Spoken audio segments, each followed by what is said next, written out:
चलिए शुरुआत स्वास्थ्य विभाग से जुड़ी बड़ी खबर से करते हैं, जहां एक व्यक्ति फर्जी तरीके से 6 अलग अलग जिलों में 9 साल तक नौकरी करता रहा और सरकार को करोड़ों का चूना लगाता रहा, जिसका खुलासा हुआ है। क्या है पूरा मामला और कौन है ये व्यक्ति, इस पर एक रिपोर्ट। भर्ती की प्रक्रिया में भी ऐसे ही होता था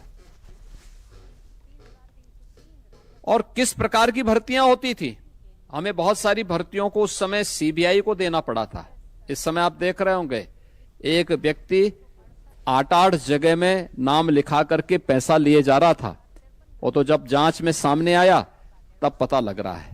सीएम योगी का ये इशारा समाजवादी सरकार के दौरान हुए उस भर्ती घोटाले का है, जिसके खुलासे ने तत्कालीन सपा सरकार के मंसूबों पर सवालिया निशान लगा दिए हैं। दरअसल यूपी में एक ही नाम का एक ही शख्स साल 2016 से एक्सरे टेक्नीशियन के पद पर 6 जिलों में सरकारी नौकरी कर रहा था। इस बीच उसने करोड़ों रुपए सैलरी के तौर पर कमाए, सरकारी सुविधाओं का लाभ भी उठाया। मामला अखिलेश यादव की सरकार के समय का है और अब सीएम योगी के निर्देश पर पूरे मामले में एफआईआर दर्ज हुई है। पूरा मामला समझ लीजिए।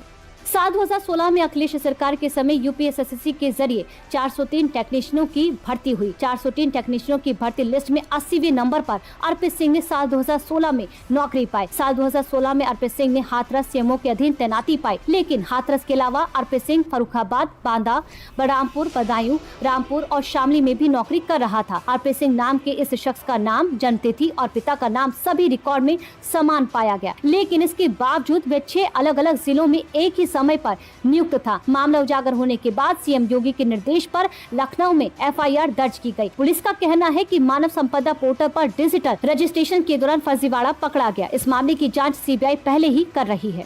भर्ती की प्रक्रिया में भी ऐसे ही होता था और किस प्रकार की भर्तियां होती थी।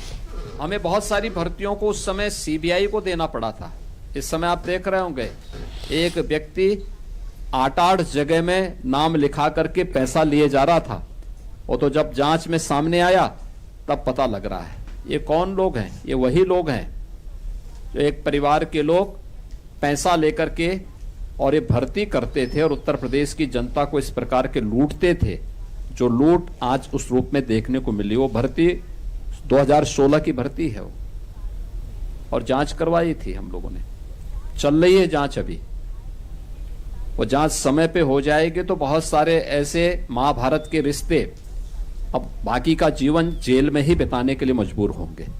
अखिलेश सरकार के समय साल 2016 में हुए इस फर्जीवाड़े के चलते अर्पित सिंह नाम का शख्स अब तक करोड़ों रुपए सैलरी में और तमाम सरकारी सुविधाओं का लाभ पिछले 9 साल से उठा रहा था। इस फर्जीवाड़े से यूपी सरकार को कैसे करोड़ों की चपत लगी, ये भी जान लीजिए।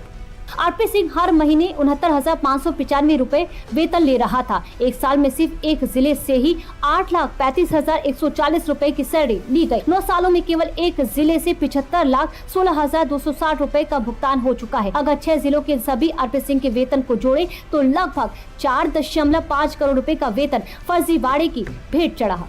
जब फर्जीवाड़ा सामने आया तो फिर विभागीय स्तर पर बड़ी जांच भी हुई और परत दर परतें भी खुली। इस जांच में कई संदिग्ध भी मिले हैं। अर्पित सिंह का फर्जीवाड़ा तो सामने आया ही, लेकिन साल 2016 के इस भर्ती घोटाले में कुछ और नाम भी संदिग्ध है।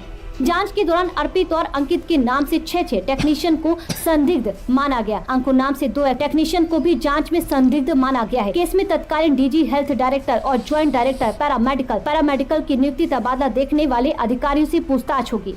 यूपी में सरकारी नौकरी के इस घोटाले ने सनसनी फैला दी है। इस मामले की जांच पहले से ही सीबीआई कर रही थी, लेकिन अब लखनऊ पुलिस ने एफआईआर दर्ज होने के बाद मामले की जांच और तेज हो गई है। लेकिन ये घोटाला सपा सरकार के दौरान सरकारी भर्ती तंत्र और सत्यापन प्रक्रिया की गंभीर खामियों को उजागर कर